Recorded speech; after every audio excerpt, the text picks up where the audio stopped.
Un trozo de cristal tallado hace 3000 años es capaz de enfocar la luz con la precisión de un telescopio moderno. Un cáliz romano cambia de color del verde esmeralda al rojo sangre debido a partículas de oro y plata reducidas a escala nanométrica 1600 años antes de que la ciencia moderna descubriera la existencia de los nanomateriales. En las profundidades de la historia yacen fragmentos de un conocimiento técnico que desafía las leyes de la evolución lineal. La idea reconfortante de que el progreso humano es una línea recta ascendente donde nosotros poseemos la cúspide tecnológica con teléfonos inteligentes y redes neuronales, mientras los antiguos solo tenían piedras y palos, se desmorona cada vez que la arqueología desentierra lo imposible. No estamos hablando de mitos ni de intervenciones místicas, sino de ingeniería pura, metalurgia avanzada y óptica de alta precisión que los laboratorios contemporáneos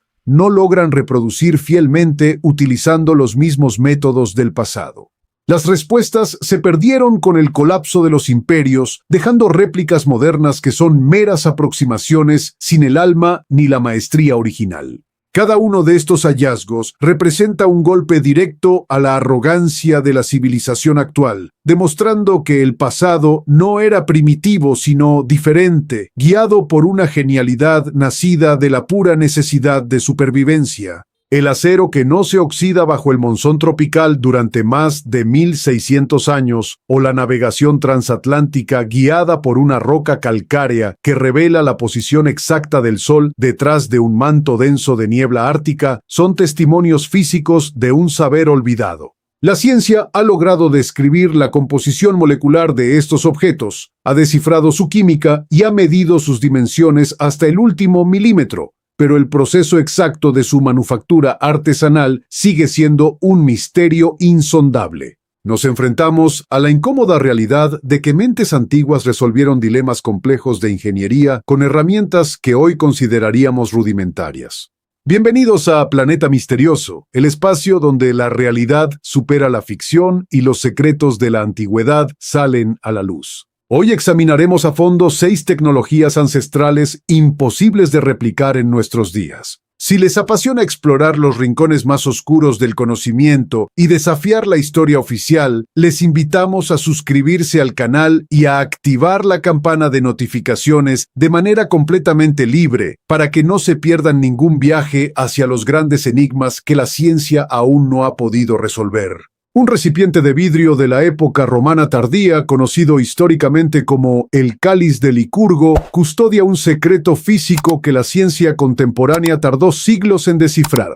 A simple vista, bajo la luz frontal directa, el objeto muestra un tono verde esmeralda opaco, casi de la textura visual del jade, revelando la silueta del rey Licurgo atrapado por vides talladas en relieve. Sin embargo, cuando la fuente de iluminación cambia de posición y se coloca detrás del vaso, el material experimenta una transformación radical, transmutando en un color rojo sangre profundo, brillante y translúcido. Este fenómeno óptico, denominado dicroísmo, no se debe a pigmentos orgánicos ni a pinturas superficiales, sino a una manipulación precisa de la materia a nivel atómico ejecutada en pleno siglo IV de nuestra era. El misterio permaneció oculto en la oscuridad hasta la década de 1990, cuando un grupo de científicos logró analizar un fragmento infinitesimal del cristal mediante un microscopio electrónico de transmisión. El veredicto de los laboratorios causó una enorme conmoción en la comunidad científica internacional.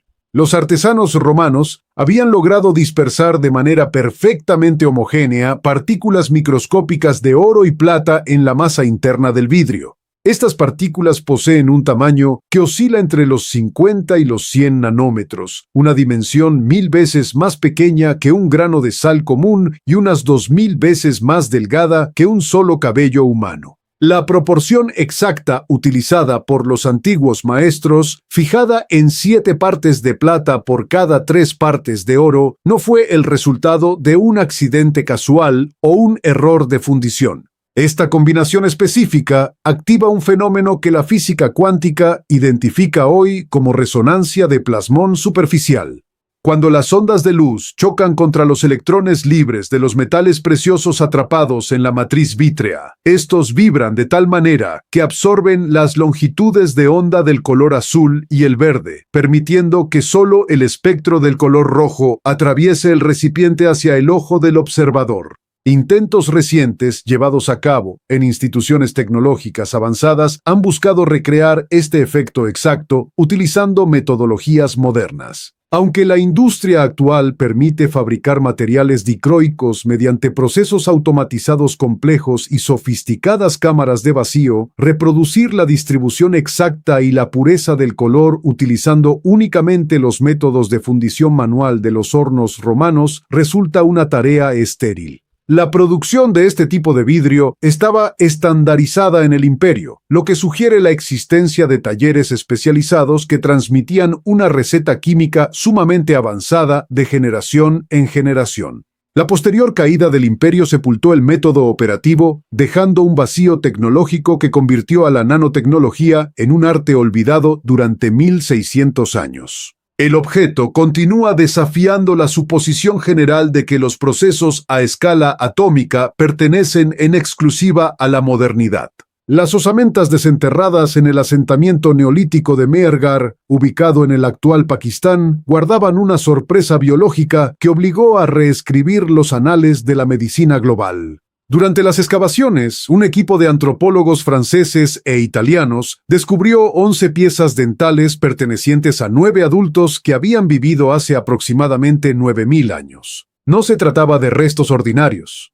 Cada uno de estos molares presentaba perforaciones cónicas perfectas, ejecutadas con una precisión geométrica asombrosa directamente sobre el esmalte, la sustancia más dura del cuerpo humano. El examen microscópico de las paredes internas de las cavidades reveló anillos concéntricos idénticos a los que produce un instrumento mecánico rotatorio moderno. Los antiguos habitantes de esta aldea, que aún no conocían la escritura ni el uso de los metales, habían desarrollado un sistema de odontología operativa extremadamente eficaz. Utilizaban un taladro de arco, un mecanismo que transformaba el movimiento de vaivén de una cuerda de cuero en una rotación de alta velocidad coronado por una punta diminuta de piedra de sílex cuidadosamente tallada. La intervención se realizaba exclusivamente en los molares profundos, una zona de muy difícil acceso, lo que descarta cualquier propósito estético o ritual y confirma una intención puramente terapéutica para eliminar el tejido afectado por la caries. El artesano de la salud operaba con un pulso firme, logrando una precisión inferior a la mitad de 1 milímetro, penetrando la corona dental de forma limpia en cuestión de 1 minuto. Todo este proceso se llevaba a cabo en una época desprovista de anestésicos químicos o agentes antisépticos sintéticos, donde el dolor físico debía ser gestionado mediante el conocimiento profundo de sustancias naturales y plantas medicinales locales. Los análisis químicos posteriores detectaron restos orgánicos de cera de abejas en el fondo de algunas cavidades, lo que sugiere que estos pioneros de la medicina no solo limpiaban la infección, sino que sellaban el conducto para proteger el diente de futuros daños ambientales. Este hallazgo sitúa el origen de la cirugía dental miles de años antes de los primeros registros médicos de Egipto o de los tratados de la Grecia clásica.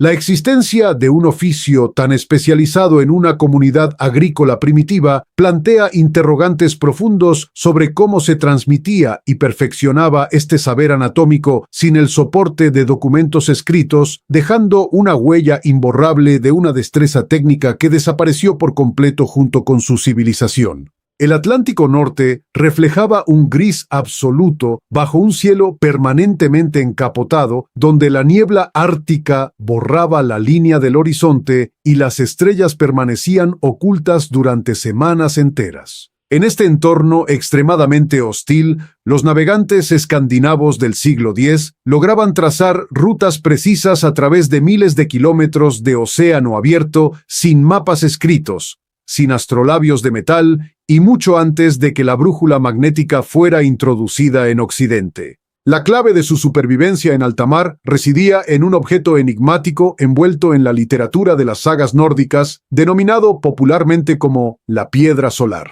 Lejos de ser un amuleto místico, Este instrumento consistía en un fragmento seleccionado de espato de Islandia, una variedad perfectamente transparente de cristal de calcita que posee una propiedad física extraordinaria conocida como birrefringencia o doble refracción. Cuando un rayo de luz atraviesa este mineral, la estructura atómica interna del cristal divide el haz luminoso en dos rayos separados que viajan en ángulos y velocidades diferentes. Al levantar la piedra hacia el firmamento gris y girarla lentamente sobre su propio eje óptico, el observador detecta dos imágenes o patrones de sombras en el interior del cristal. En el instante preciso en que ambas proyecciones igualan su intensidad luminosa de forma matemática, el eje del mineral señala con una certeza absoluta la posición exacta de la estrella solar, independientemente de que el cielo esté cubierto por densas nubes de tormenta o el sol se ubique por debajo del horizonte. Estudios avanzados, llevados a cabo por equipos de físicos europeos, confirmaron la asombrosa viabilidad de este método mediante simulaciones computacionales masivas de navegación. Los experimentos prácticos demostraron que el uso sistemático de la calcita permitía alcanzar el destino continental correcto en más del 90% de las expediciones marítimas, manteniendo un margen de desviación de apenas 1 grado. Esta fiabilidad técnica superaba con creces el rendimiento de los sistemas magnéticos tradicionales en las elevadas latitudes polares, donde las variaciones del magnetismo terrestre suelen inutilizar las agujas ordinarias de hierro. Aquellos marinos antiguos carecían de conceptos teóricos para definir la polarización lumínica, pero su profunda capacidad de observación transformó una simple roca en el dispositivo de orientación más preciso de su era.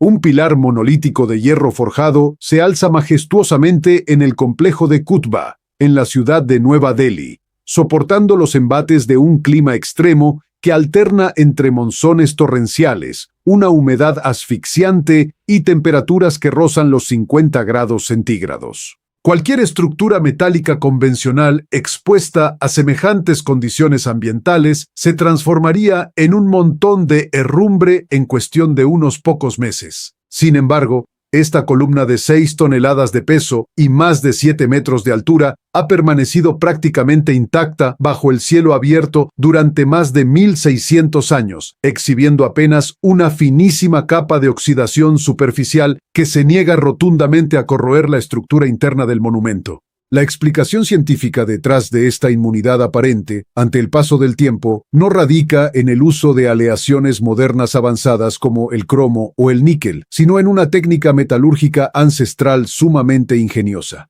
Los antiguos herreros de la dinastía Gupta redujeron el mineral de hierro utilizando carbón vegetal como combustible, un proceso ejecutado en una sola etapa que impidió la separación completa de las impurezas de escoria y retuvo una cantidad inusualmente alta de fósforo, alcanzando niveles cercanos al 1% de la composición total del metal. En la metalurgia contemporánea, el fósforo es considerado un elemento perjudicial que debilita el acero, por lo que su presencia suele reducirse a menos de 1/20 parte de ese porcentaje. Mediante un meticuloso proceso de forjado a base de martillazos sucesivos, los artesanos indios lograron desplazar los compuestos de fósforo desde el núcleo de la columna hacia la superficie exterior. Al interactuar con los elementos atmosféricos locales, este elemento químico catalizó la formación de una barrera protectora de misahuita, un compuesto amorfo de oxihidróxido de hierro y fósforo que mide apenas 20 micras de grosor. Esta película invisible actúa como un escudo autorreparable que bloquea de manera absoluta el paso del oxígeno y las moléculas de agua hacia el interior del metal.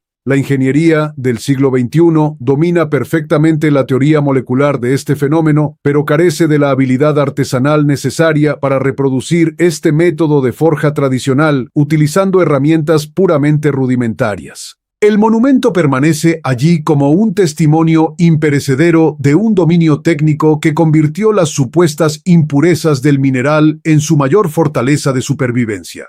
Las vibraciones acústicas emanadas de los instrumentos creados en el taller de Antonio Stradivari durante los siglos XVII y XVIII poseen una cualidad sonora que la ingeniería de audio actual considera inalcanzable. Violines, violas y violonchelos fabricados en la pequeña localidad italiana de Cremona son capaces de inundar una sala de conciertos con una profundidad va proyección que ningún instrumento moderno logra emular de manera idéntica. El misterio detrás de esta perfección sonora no responde a un único factor técnico, sino a una convergencia irrepetible de anomalías climáticas y alquimia oculta. El primer componente de este secreto se encuentra profundamente impreso en los anillos de crecimiento de los árboles utilizados para la construcción de las cajas de resonancia. Stradivari obtuvo su madera de abeto y arce de los bosques alpinos durante un período de enfriamiento global extremo conocido históricamente como la Pequeña Edad de Hielo, específicamente durante el fenómeno climatológico del mínimo de Maunder. Las bajísimas temperaturas registradas entre los años 1645 y 1715 provocaron que los árboles crecieran a un ritmo extraordinariamente lento, generando una madera con una densidad celular homogénea y una elasticidad estructural incomparables que ya no existen en la naturaleza contemporánea.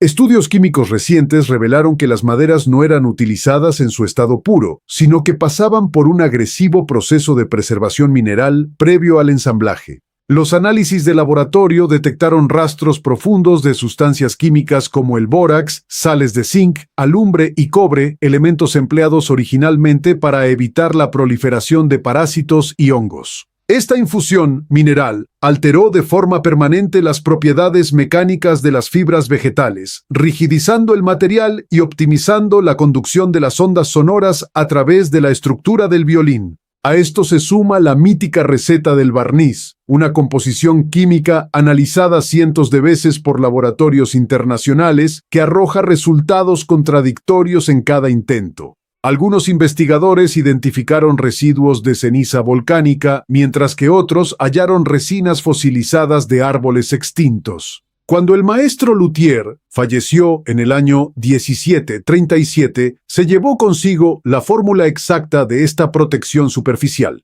Los intentos contemporáneos por copiar las dimensiones exactas de sus obras producen instrumentos excelentes, pero desprovistos de esa magia acústica que convierte un objeto de madera en una reliquia valorada en millones de dólares. Un fragmento de cristal de roca ligeramente ovalado, descubierto a mediados del siglo XIX entre las ruinas del palacio asirio de Nimrud en el actual territorio de Irak, desató un debate arqueológico que permanece abierto hasta el día de hoy. Este objeto, tallado con una finura asombrosa a partir de cuarzo natural, permaneció archivado en los almacenes del Museo Británico durante décadas, como una simple pieza ornamental sin mayor utilidad práctica. Las mediciones ópticas posteriores revelaron que la pieza posee una distancia focal de 12 centímetros y una capacidad de magnificación de 3 aumentos básicos, lograda mediante un pulido preciso sobre un torno de lapidario mecánico.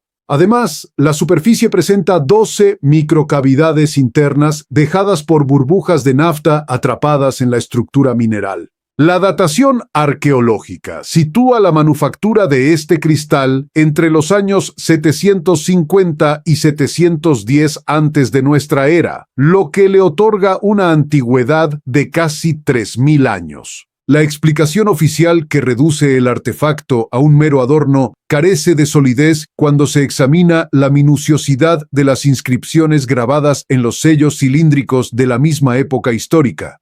Muchos de estos grabados reales son tan minúsculos que resulta imposible apreciarlos a simple vista sin la ayuda de una lente de aumento potente, lo que sugiere de forma contundente que los escribas y artesanos orientales ya utilizaban herramientas ópticas avanzadas para realizar su minucioso trabajo de orfebrería fina y grabado en piedra. Sin embargo, la hipótesis más audaz y controvertida vincula este cristal con la observación del cosmos y las estrellas. Diversos investigadores de la cultura mesopotámica destacan que las representaciones religiosas asirias del planeta Saturno lo describen de una forma muy particular, mostrando a la deidad principal rodeada por una corona de serpientes entrelazadas a su alrededor. La astronomía moderna confirma que es absolutamente imposible percibir los anillos astronómicos de Saturno sin la asistencia directa de un instrumento óptico de amplificación. Si los antiguos astrónomos de la corte combinaron esta lente de cuarzo con un segundo elemento similar,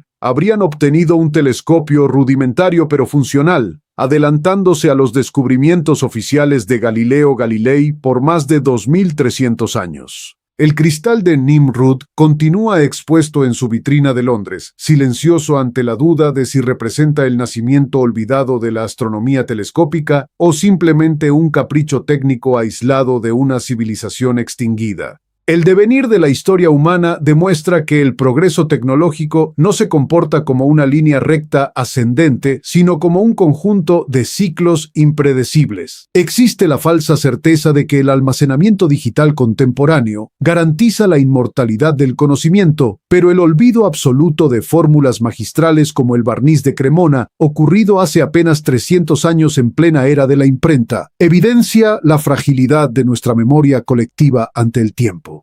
Las civilizaciones del pasado no poseían mentes inferiores a las nuestras, simplemente resolvían desafíos de supervivencia distintos, utilizando una genialidad material que hoy nos resulta completamente ajena. Resulta lógico plantearse si en el transcurso de los próximos milenios los arqueólogos del futuro desenterrarán un teléfono inteligente de nuestra era con el mismo asombro mudo con el que hoy contemplamos el cáliz romano o la lente de cuarzo asiria. Los objetos técnicos cambian con las épocas, pero el misterio del ingenio humano permanece constante. Queremos conocer cuál de estas 6 tecnologías ancestrales ha despertado más su curiosidad y asombro, por lo que les invitamos a dejar sus reflexiones y opiniones detalladas en la sección de comentarios situada abajo. Si este viaje a través de los enigmas de la ciencia les ha parecido valioso, les agradecemos que compartan este contenido con sus amigos y familiares para expandir el conocimiento. No olviden interactuar con nosotros a través de las distintas redes sociales y suscribirse formalmente a Planeta Misterioso, activando las notificaciones para continuar explorando juntos aquellos secretos que la historia oficial aún no ha podido resolver.